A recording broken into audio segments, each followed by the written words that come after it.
שלום לכל הלומדים את הקורס, פיתוח והפעלה של תוכניות לימודים במסגרת התואר השני בחינוך בשתי המגמות, מערכות למידה וטכנולוגיות למידה. מדובר באחד מחמשת קורסי התשתית, אנחנו אפילו ממליצים ללמוד אותו כקורס ראשון בשתי המגמות, כיוון שהוא למעשה מציג את ההיסטוריה, ההתפתחות, מודלים חשובים, אידיאולוגיות וביקורות על התחום של תוכניות לימודים, והוא בהחלט רלוונטי לאלה שמתכננים תוכניות לימודים בכל הרמות, החל מגיל גן ועד גיל אוניברסיטה, עם טכנולוגיות ובלי טכנולוגיות. אך בטרם אני אגש לשער הראשון, שלא אני מקצה את ההרצאה הראשונה, אני רוצה לומר מספר דברים שרלוונטיים לכל ההרצאות שתשמעו במסגרת הקורס ויגעו בכל ששת השערים. יש 3 סיבות שהחלטנו לעשות את ההרצאות האלה. סיבה אחת, הטכנולוגיה כיום מאפשרת להשתמש בה כדי להפגיש אתכם עם האנשים שפיתחו וכתבו את הקורסים, עם מרכזי הקורס שלעיתים אתם לא מכירים, עם מנחים בכירים או אנשי מקצוע אחרים מחוץ לאוניברסיטה. אחת המגבלות של הוראה מרחוק במשך דורות הייתה בדיוק זו, שהיה נתק מרחק פיזי בין הלומדים לבין האנשים שמפתחים את הקורסים.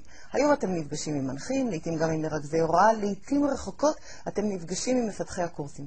אז ההרצאות האלה נועדו בדיוק לעשות זאת, להפגיש אתכם עם האנשים שפיתחו את הקורסים ולשוחח איתם.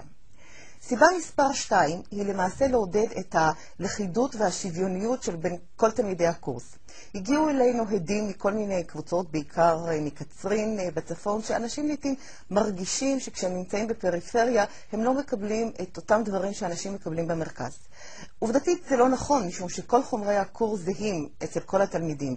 אלה שלומדים בקצרין בצפון עד באר שבע או אילת בדרום, מדריך הלמידה זה, הספרים שאתם מקבלים זהים, וגם רוח ההנחיה פחות או יותר זהה. יחד עם זאת, המפגש עם מפתחי הקורס ועם מרכזים ואנשים בכירים אחרים בתחום, באמצעות הטכנולוגיה, מאפשר למעשה להגיע לכל אחד מכם ולא חשוב היכן הוא לומד. סיבה מספר 2. וסיבה מספר 3, כמובן, המדיום של כתיבה הוא מדיום מסוים, המדיום של דיבור הוא מדיום אחר. יש דברים שאני כותבת בעריכות ואני בשום פנים ואופן לא ארצה את זה בהרצאות, ויש דברים שאני יכולה לומר בהרצאות שאני לא אכתוב בתוך הדברים שאני כותבת. בנוסף לכך, ההרצאה מאפשרת גם לעדכן דברים, להוסיף היבטים נוספים, פנים נוספים לנושאים הנדונים בכל שער, ולפיכך אני חושבת שההרצאות תהווה חלק אינטגרלי מחומר הלימוד ותגרומנה להעשרה ומבט אחר על הדברים שאתם מקבלים בכתובים וכאשר אתם נפגשים בתוך המפגשים.